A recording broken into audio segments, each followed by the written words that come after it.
নমস্কার বন্ধুরা, পুষ্পর রান্নাঘরে তোমাদের সবাইকে স্বাগতম। আজকে আমি নতুন একটা জিনিস রান্না করব। আমি এই জিনিসটা আগে রান্না করিনি। আমি আজকে মোচা রান্না করব। মোচা দেখো সুন্দর করে কেটে একটু হালকা ভাপিয়ে নিয়েছি। আর এখানে নিয়েছি চিংড়ি মাছ, এখানে টমেটো নিয়েছি, এখানে আলু নিয়েছি, কাঁচা লঙ্কা নিয়েছি। চলো কিভাবে মোচার ঘন্ট আমি রান্না করি তোমাদেরকে সেটাই শেয়ার করব। চলো দেখো বন্ধুরা, কড়াতে আমি তেল দিয়েছি, আমি দিয়েছি শুকনো লঙ্কা আর গোটা জিরে, তেজপাতা। মশলাটা একটু হয়ে আসবে তখন আমি দিয়ে দেবো আলু কুচি। বেশি আমি আলু দিইনি, আমার মোচাটা অনেকটাই, তাই বড় সাইজের একটা আলু নিয়েছি।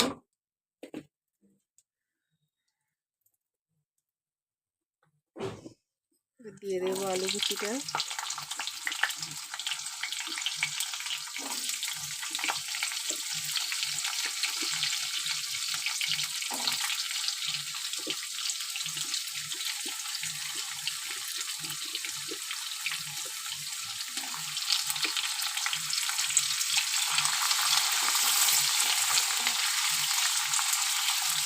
বেশ ভালো করে আলুটা ভেজে নেব।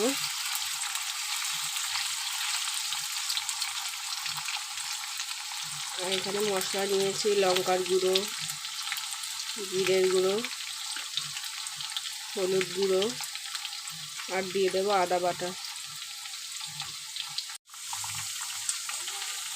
আলুটা আমার ভাজা হয়ে এসছে, এখন এই মশলাগুলো দিয়ে দেবো, মানে চিংড়ি মাছ, টমেটো, আদা বাটা।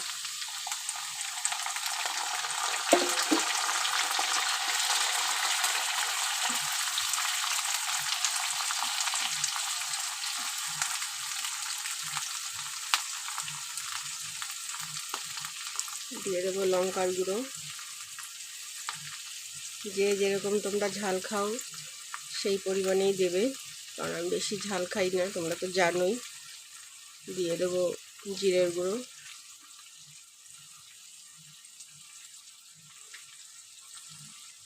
দিয়ে দেবো হলুদ গুঁড়ো,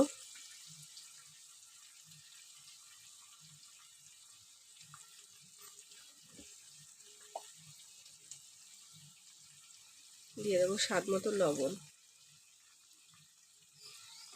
এবার আমি সবগুলো উপকরণ ভালো করে কষিয়ে নেব।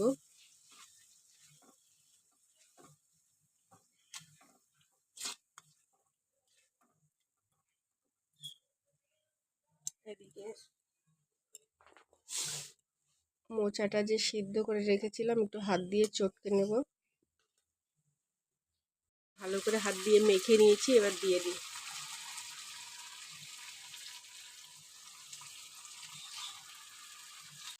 এবার আমি ভালো করে সব কিছু একসঙ্গে মিশিয়ে নেব, মিশিয়ে নিয়ে কষাতে থাকবো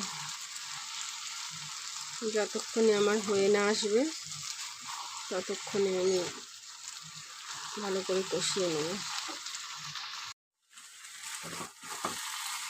দেখো বন্ধুরা, আমার মোচার ঘন্ট কেমন হচ্ছে।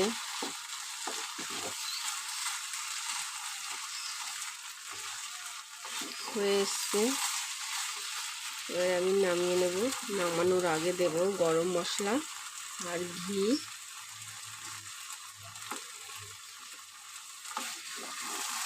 আর সামান্য একটু চিনি দেব।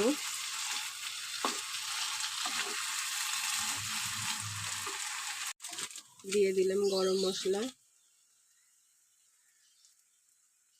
দিয়ে দেব ঘি, দেব সামান্য চিনি, দিয়ে এবার ভালো করে আমি নাড়িয়ে নেব।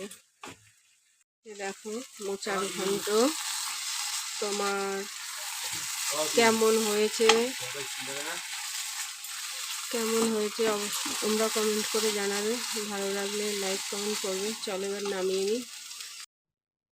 দেখো বন্ধুরা, আমার মোচার তরকারি কেমন হয়েছে অবশ্যই বন্ধুরা জানাবে। আর ভালো লাগলে লাইক কমেন্ট শেয়ার করবে। আজকের মতো রাখি বন্ধু, টাটা।